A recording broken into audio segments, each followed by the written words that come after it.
Hello everybody and welcome to another episode of our NASCAR Heat 5 2023 mod career mode season number 3 here from the Kentucky Speedway. We're qualifying in the background, but you're looking at the NASCAR Xfinity Series race results from their second race, the round of 8 at Michigan, where Justin Allgaier got his first win of the season in the number 7 brand Chevrolet. Unfortunately for him, he missed the playoffs, so this does not transfer him into the championship four.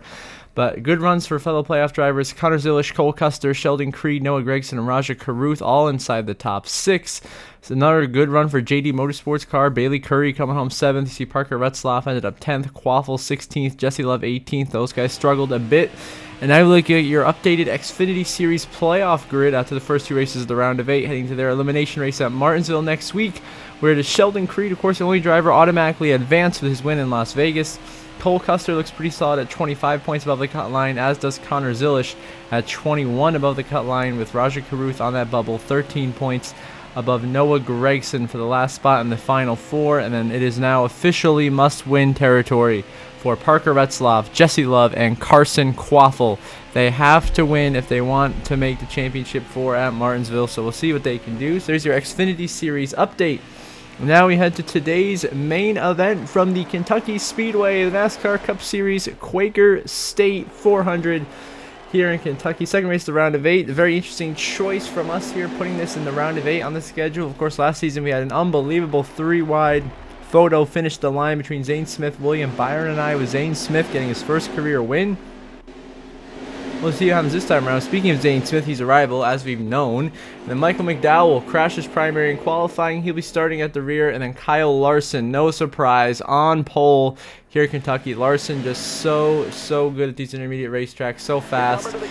I expect to definitely see him in Homestead in 2 episodes when we fight for the championship. As we're green and underway here in Kentucky.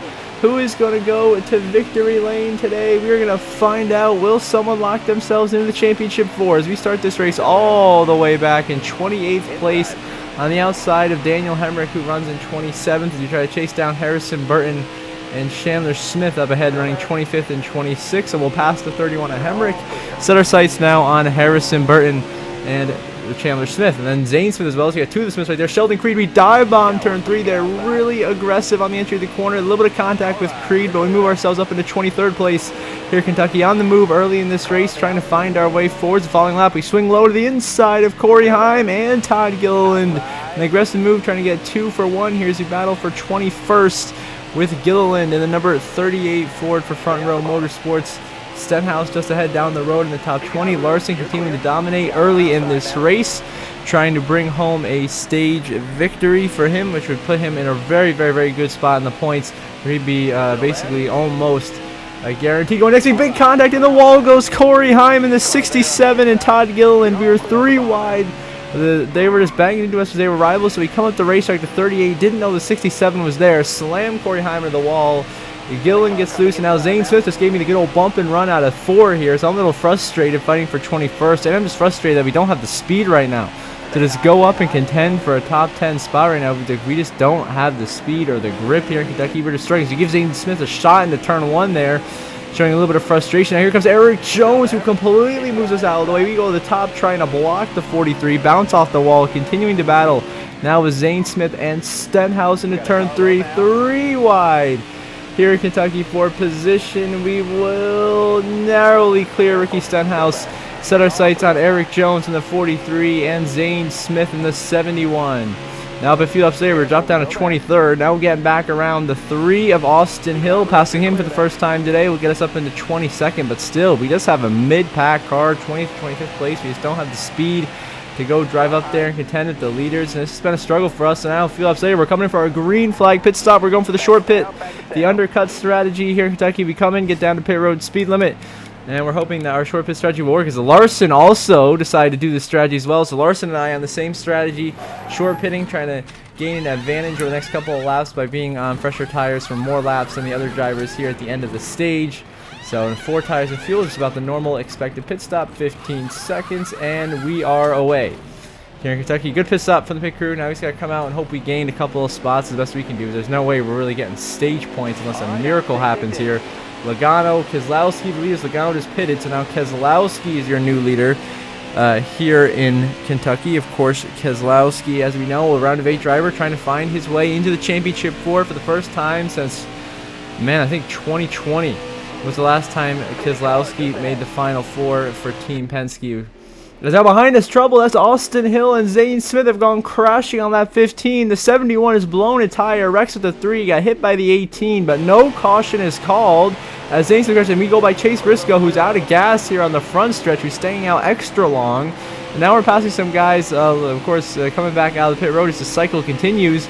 So big issues there for Zane Smith. Now we're driving the outside of William Byron, which right now is 32nd on the racetrack. But we're going to cycle out past a lot of guys here when we go past pit lane. So we try to chase down Byron Bell. So it looks like we gained definitely some time, some spots through the short pitting strategies. We're down between Byron and Gibbs, who were both way ahead of us before we came down pit road. So I think we're in a really good spot strategy-wise here to gain some more spots. And now we're all the way up to 20th, so we already are better by like 2 or 3 spots than where we were running. So we get back into the top 20 with some creative pit strategy. And now Ty Gibbs gives us the bumper, just shunts us out of the way down the backstretch. We're slamming doors the whole straightaway because I'm frustrated with the way he's racing me. So we get into him there. He's able to hold his line. Gibbs will drive by into 20th as we continue to try to hold on to 21st. And now we're battling the inside of the 54. Gibbs, we're going to be side by side. Not quite. Gibbs going to clear us. 7 to go in stage 1. Now we're passing more guys on pit road, which will now cycle us back up to 20th behind Gibbs. So definitely a net gain of about 2 or 3 spots there on the cycle, which I'll take fuel up there. We're going to dive bomb Ty Gibbs into turn 3. Here as you see Keselowski, who's falling all the way to 18th. By staying out extra long on that strategy, we slide job and we clear Ty Gibbs. Into 19th we go. A nice clean pass. We're following up into 3 and 4. 54 gives us a shot. We go in the corner and Gibbs is sideways and he's into the wall. Gibbs is wrecking. Ty Gibbs wrecks himself of our back bumper. We tap the outside wall. Caution is out. Stage is over. Kyle Larson dominates and wins stage 1 in Kentucky. Reddick, Blaney, Logano, Elliott the top 5, then Hamlin, Bowman, Allmendinger, Haley, and Buescher the top 10.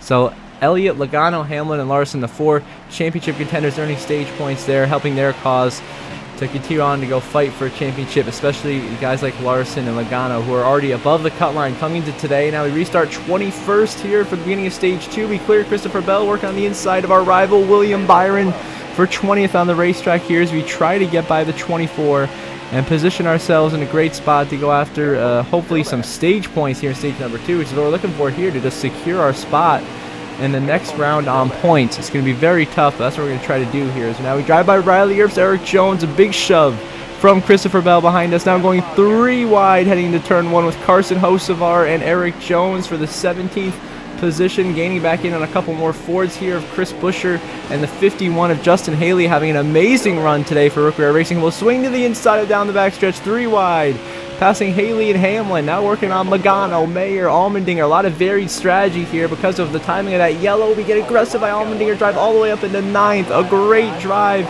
on this restart from us, all the way up into the top 10, the best we've ran all night long. Now trying to hang on here in 9th to bring home some stage points as we close in on the 15 of Harrison Burton, who in his Rick Ware Racing Ford has driven his way all the way up to 8th place off of some strategy. And of course now he's starting to slip back through the grid. We just got to clear him out of turn 2, which we'll not quite be able to do. We'll continue to be side by side until William Byron gives us the push that we need to clear Harrison and send it underneath Joey Logano for 7th. And Byron sideways behind us. He saves it thanks to another car back there that was able to get off the throttle and avoid sending Byron head on into the wall. Cole Custer right now is running in 6th, and Riley Earps trying to make a pass. We make an aggressive block. Contact made. Not the best move right there as we try to hold back Earps and Haley's. Now we're starting to slip back as our grip now starting to fade away. That tire advantage not as prominent as it was. Buescher gives us a bump and run, 3 wide. Now we're slipping back to 10th. Here comes Earps trying to knock us down to 11th. The pressure is on. These RFK cars are fast tonight. Earps, Buescher running well to 60 sideways, and around goes Earps. No, he saves it. What a save by Riley Earps behind us, avoiding absolutely disaster. Field Slater Jones now gives us a shot. Here comes Blaney. Here comes Allmendinger, Hamlin. Everyone's going by us now as we just have nothing for him on the long run. We send Eric Jones into turn 3, just frustrated the way he's been racing us all day, let alone this whole season. So we just shunt him off into turn 3. Now Blaney's bouncing off the wall. We're banging doors with Hamlin. Down to 12th we go now, continuing to slip through the grid, and Hamlin blows a tire. There goes the 11. Into the wall goes Denny Hamlin. He blows a tire out of nowhere. running in 11th on the front straightaway, and that's going to be it for him. That's going to be huge, putting him a couple laps down and most likely forcing him into a must-win scenario going into Martinsville. Next episode for the final transfer spot in the Championship 4. If he wants to fight for a title, he'll have to win that race. Now we continue to scrap with Cole Custer for 11 to turn 3. We get a little contact down the back stretch, which sends the 21 spinning. And there's Custer into the wall. He will lose 5, 6, 7, 8, 10 spots. And now we're trying to hold off Carson Hocevar in the 77 for 11th down this front straightaway with 8 to go in stage 2. Hocevar gets aggressive, forces a move on the inside. We try to block, and we just send him into the wall. And Hocevar is crashing behind us. No caution. We stay green. It's a mistake on my part. Now Byron going to completely send us here in turn 1 and 2. I'm frustrated about that. Didn't like the way these guys have just been shunting us off in the corners all race long. And he cost us another spot to Earps as well. So now we're down to 13th. Now in 3 and 4, we dive bomb, charging a little bit, but we don't fully commit to it, as we don't want to clean out the 60 being over aggressive. So we end up backing out of it. Let Earps take 12th. Now we drop down to 13th as Christopher Bell has gone by a few laps later. And the caution's going to come out. It's ending stage too early. The 17 is crashed. Busher, a blown tire. Huge problems ahead of us, ending the stage prematurely. So Larson will sweep the stages in dominating fashion here by winning stage 2. Elliott ends up 3rd, Logano 5th, and Byron earns 1 stage point in 10th. You see the rest of the non-playoff drivers in there as well. So a huge day for Kyle Larson and Joey Logano points-wise today, putting themselves in very, very good positions to possibly advance to the Championship 4 once again. And now we are restarting here at the beginning of stage 3 in 10th place in the top 10 on the outside of the 13 of AJ Allmendinger in 9th. And now Byron just completely giving us no room here down the front, which being an absolute bum. So we make him completely lose it, goes sideways. Byron will lose some spots now, so you get a little bit of revenge there. The frustration, Christopher Bell then force his way by on the inside. Kyle Busch now passing us for 11. I just can't squeeze between Busch and Gibbs right there, as Gibbs was able to fill that hole quicker than I could come to cover it off. And now we're racing with Gibbs and Chastain into turn 3.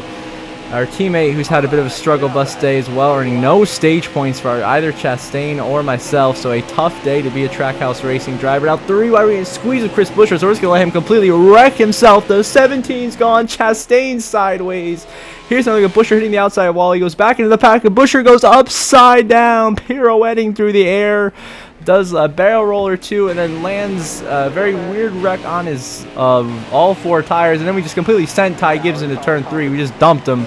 And the combination of him, Chastain, and Buescher all wrecking brought out the caution. So now on the restart, here we are once again trying to pass the RFK Ford of Riley Erbst for 12th on the racetrack here in this final stage, as we try to position ourselves to get a decent finish here. But it's just been such a tough race here in Kentucky. Now Riley Erbst again making an unwise move, just unreasonably aggressive into turn 1. Did not need to dive on me right there. We both go into the wall as I tried to block it off, and then he sent him into me, and then we bounced off the wall. And now we're dropping down to 15th, 16th, 17th, as it has just been a rough stage so far. Now Gibbs completely loses the back end of it into turn 3, but he manages to save it off the wall, but he still lost like 15 spots. And now here comes William Byron, and now we're going to cost William Byron a championship here possibly, as we spin him out through turn 1.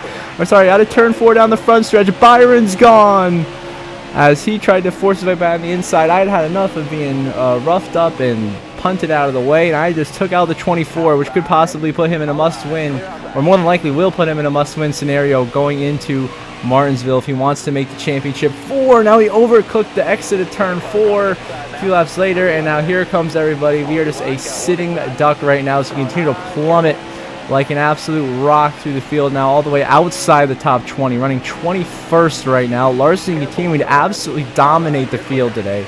He's led damn near the whole race and is still up front leading this final stage. And now a few laps later, the 15 of Harrison Burton has blown a tire, caused some damage with Haley and Creed there. So issues for Harrison Burton. No cautions called. Now into turn 3, where door slam with Austin Hill. Here comes Denny Hamlin going by. Here comes Cindric. Here comes Custer, Chandler Smith, everybody. Now we're slipping outside the top 20, maybe even outside the top 25 soon. I don't know what is happening, but we need a pit stop or a caution or something here absolutely desperately, as I'm just bleeding positions here left and right, and we just cannot hold anything. Look at Ty Gibbs on the outside lane making that pass work. And now we're just trying to hang on to 23rd, racing Cole Custer. It has just been an absolute struggle today. Now we're just going to send Chase Briscoe into turn 3, and he's going to completely wipe out behind us and take, I think, Austin Cindric down with him. And that will bring out the caution that we needed so desperately. And now with 14 laps to go, we restart in 25th. Joey Logano now in the lead. Wouldn't it be unbelievable if Logano won his way into the Final Four? As he's leading this race, and now we're racing Justin Haley and Alex Bowman up ahead, running 22nd and 23rd. As well as you got Tyler Reddick, Cindric, Earps here as we're charging through the pack right now. Passing us back up to 19th. See, we're so good on the restarts. Now here comes Reddick to the inside. He forces his way in there. Now we're in this Toyota sandwich with Bell and Jones. Earps gives us the shove that we need to go 3 wide with Larson and Shane Van Gisbergen, and Larson sideways. Into the wall goes the 5. The dominant car of the night. Now we're up to 15th. As remember, Larson and I, all these guys have pitted. We're on fresh tires. Right now, Keselowski and I are the 2 top cars who are on fresh tires. We drive it into turn 3. LaJoie loses control behind us to 7. And around he goes. Back into the pack. Into Larson. Into the wall. Will the caution be thrown? Yes. It will, which is not what we were looking for right there. I mean, yeah, we have 9 to go. We stay out. We restart on the front row. This is the highest we've been all day now, going for the race lead. Can you believe this? On the inside of Brad Keselowski, we ran 20th all day, and now we're going for the lead with 9 laps to go. But the thing was, we were charging through fresh tires. I wanted that to play out as we could have gotten really good fuel strategy. Now Tyler Reddick is just going to absolutely drive through us into turn 3, and we are sent right up almost into the wall. We're able to keep it off the fence. And there goes first, there goes second, here comes third, fourth. Now we're starting to bleed positions again. Down to 4th place now as Eric Jones goes by. 5th place as Jones go by. Bowman is trying to work by Haley as well. Now we bounce off of them. Up the track once again. Here comes Joey Logano. Now we're down to 9th place. Here comes Chase Elliott. We're almost falling out of the top 10 instantly within a lap. That is how much we just cannot get the car to stick on the bottom of the race. And then we just completely dive on turn 3. Send the 60 of Riley Earps. Send Haley sideways, who gets Earps going around. There goes Earps spinning in front of Logano. We're trying to hold back Chase Elliott for 6 as we cross the line. 7 to go. The 60 is completely wiped out behind us, and that will bring out the caution again. And now we'll have a restart with just 4 laps to go. Here in Kentucky, it'll continue to be Reddick and Keselowski battling for the win at the front. I'm trying to hang on here to whatever positions I can as Todd Gilliland drives by into 5th. Now we got about Chase Elliott, a fellow championship rival, for 6. Elliott will clear us. We'll have to block Logano, slide down to the bottom, and then charge it into 3 and 4 once more, which we will do. Now going by Chase Elliott and Todd Gilliland, and then missing the exit just a tad bit, allowing Elliott to drive by into 5th. Here comes Logano, who will go into 6th as we continue the side draft here with 3 to go. Contact made. Here comes Allmendinger. We throw out a block on the 13. He gets loose, sends us up the racetrack. He makes an incredible save. Gilliland is sideways there. We throw a huge block on Haley. Haley manages to save it. Now Kyle Busch charging, 2 to go. Blaney now working the bottom. Here comes the 12 as Reddick and Keselowski continue to battle for the win, and Blaney sideways, and we're to the wall. Blaney, an over-aggressive move, going to cost both of us as Haley goes by. Here comes Kyle Busch, and here comes Kyle Larson. Where did he come from? On the outside lane. Larson back to 9th, and now Blaney's gone into turn 3. We take him out as revenge. Allmendinger drives by us. We're down to 11th. Gilliland's wiping out behind us. Now white flag. Final lap presented by Credit One Bank at Kentucky for Tyler Reddick. Can he hold off Brad Keselowski for the win? If Keselowski wins, he's going to Homestead to fight for a championship. Reddick trying to deny the opportunities. Bubba Wallace and Irix here are now scrapping, and Bubba's gone. We take out the 23. He cleans out Busher with them. They're gone, bleeding positions as we try to salvage 11th. Final lap, Reddick wins it at the line, barely beating Keselowski. What a finish. And now we're trying to hold off Todd Gilliland for 11th. We both bounce off the wall. Gilliland hits it. We're completely sideways, spinning back up the track into the pack. We wreck across the line. 14th. A disappointing day, even though 14th was better than where we ran most of the night. But you see, Tyler Reddick is your winner, and a photo finish over Brad Keselowski. There's another look at it. What a finish between those two. Keselowski going to be that close to locking himself into Homestead, and we'll have to go try and win it in Martinsville. As now you look at your final race results here from Kentucky. Reddick the winner, Keselowski the runner-up by mere inches. Eric Jones a great run in 3rd, Bowman 4th, Chase Elliott a much-needed top 5 finish, Joey Logano a good points day in 6th. How about Justin Haley continuing some hot momentum at the end of the year in 7th? And then Kyle Larson, who dominated the day, comes home 8th, but he'll still be looking good in points. Then Allmendinger and Kyle Busch run out your top 10. Then we are the next playoff driver, coming home in 14th. And then Chastain 19th. So us two Trackhouse guys, very disappointing. Then Hamlin with that blown tire, 33rd. Byron, after we wrecked him, 34th. So two horrible playoff races for Hamlin and Byron. Both are in must wins going into Martinsville. So your updated playoff grid, you see it right there. We have officially clinched our way to Homestead. We're going back to the Championship 4 for the 3rd season in a row. We have just enough points. We're 61 ahead of Chase Elliott in 4th, which means no matter what happens, we are officially going to be looking for the 3-peat in Homestead. So we are advanced. Larson is looking really, really good at plus 41, so I wouldn't be too worried if I was him. Logano sits 3rd, 14 points above the cut line, and Elliott on the bubble, 11 points above our teammate Ross Chastain, who we got to try to help make the Championship 4 next time out in Martinsville. Try to get both Trackhouse cars in. Keselowski out by 32, pretty much has to win. Same for Byron and Hamlin, who are definite must-wins at least 50 points out for both of them from that Championship 4 cut line. So there's your playoff grid. That'll be a wrap here from Kentucky. Next episode, we will have 3 elimination races from Martinsville to decide the Championship 4. And of course, before we end the episode, I'm going to give a shout out to my channel members. So thank you very much to Brenda Brian and Jeremy Isley. I really appreciate your guys' support. It means a lot and helps me and this channel continue to grow and do great things as we continue to truck on our road to 1,000 subscribers. So if any of you are not subscribed, I would encourage you to please do so. It helps me. I really appreciate it, and helps me continue to produce this great content for you guys. And if you want to become a member, the link is in the description down below, or you hit the join button. You'll get access to exclusive perks. So until the next episode, I hope you all have a good one.